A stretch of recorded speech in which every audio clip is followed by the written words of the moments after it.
Alors, la stratégie en lecture que je privilégie est le surlignement.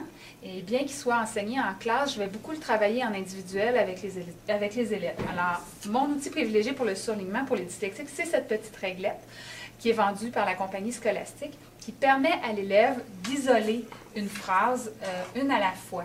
Alors, avec la couleur, ça permet de fixer l'attention et ça permet également aux élèves dyslexiques qui ont tendance, ce n'est pas le cas de tous les dyslexiques, mais de nombreux dyslexiques et d'élèves en trouble d'attention, d'élèves qui sautent des phrases, qui sautent des lignes, qui tombent de la ligne 1 à la ligne 3. Ça permet de concentrer.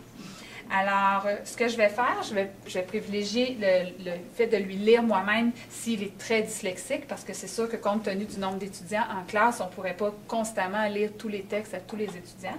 Mais ceux qui sont particulièrement dyslexiques, je leur fais la lecture et ils peuvent suivre avec la réglette au fur et à mesure.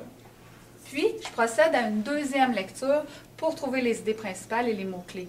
Parce que la première lecture sert juste à ce que l'élève puisse se faire une image mentale à partir du sujet qui lui est lu.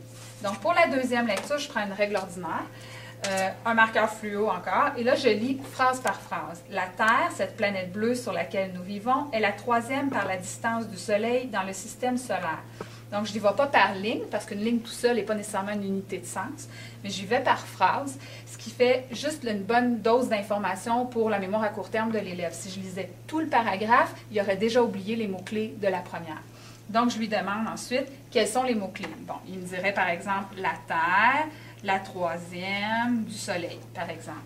Dans un cas comme ici, troisième, je ferais même écrire au-dessus 3 en chiffre arabe, ce qui est plus facile pour les étudiants. C'est d'ailleurs une stratégie que j'utilise également en examen, quand on demande d'aller chercher dans le 4e paragraphe, d'écrire les chiffres arabes au-dessus. Puis, j'y vais ainsi de suite, phrase par phrase. Lorsque le paragraphe est complété, je demande à l'étudiant, résume-moi ton paragraphe en un mot, une expression, 2 mots. Dans ce cas-ci, c'est l'introduction, donc l'élève me dirait probablement, c'est la présentation de la Terre. Plus le texte est long, plus cette stratégie est utile, parce que toute l'énergie d'un élève dyslexique est consacrée au décodage. Donc, quand il arrive à la fin du texte, souvent, il a tout oublié, parce que toutes ses énergies étaient à transformer les textes, les symboles graphiques en sons, et le sens lui a échappé complètement. Donc, en pouvant lui lire, ça décharge cognitivement toute la partie lecture, puis ensuite, il peut s'attarder aux mots-clés. Et quand le texte est fini, ou si en cours de route il perd le fil, il peut se contenter de lire les mots-clés qu'il a écrits dans la marge et l'ensemble du texte va lui revenir. C'est une stratégie qui est quand même longue à utiliser.